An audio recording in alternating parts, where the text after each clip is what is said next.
नमस्कार, मी डॉक्टर शुभदा पोटे, अकलूजवरून, जिल्हा सोलापूर. आज डॉक्टर देवीदास पोटे म्हणजे आमच्या लाडक्या मावशीचे मिस्टर, त्यांचा 75वा वाढदिवस म्हणजेच अमृत महोत्सव. त्यानिमित्त त्यांना वाढदिवसाच्या हार्दिक शुभेच्छा. शांत स्वभाव, मीत भाषा, लेखनाची प्रचंड आवड, संत साहित्यावरचा गाढा अभ्यास, राजमाता अहिल्याबाई होळकरांवर प्रचंड अभ्यास करून साहित्य रूपाने समाजासमोर मांडणारे आमचे पप्पा. मुक्त आनंदघन म्हणजे आमची वैचारिक पर्वणीच दिवाळीला असायची.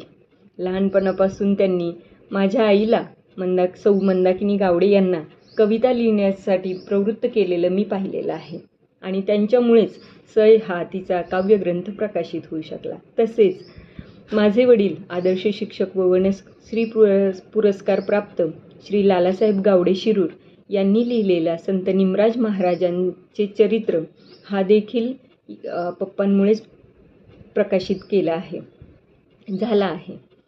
त्यांच्या लेखणीतून खूप मोठी साहित्य सेवा या महाराष्ट्रास घडलेली आहे. त्याच्यामुळेच त्यांना महाराष्ट्र शासनातर्फे साहित्य क्षेत्रात डॉक्टरेट ही पदवी मिळाली.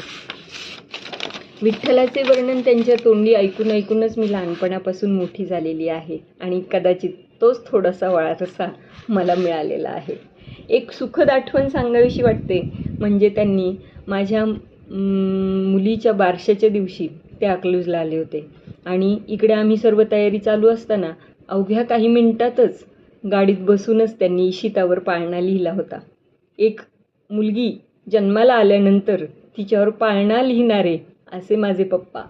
मला ते गिफ्ट इतकं आवडलेलं आहे आणि आमच्या पोटे कुटुंबियांना देखील खूप याची आठवण येते नेहमीच.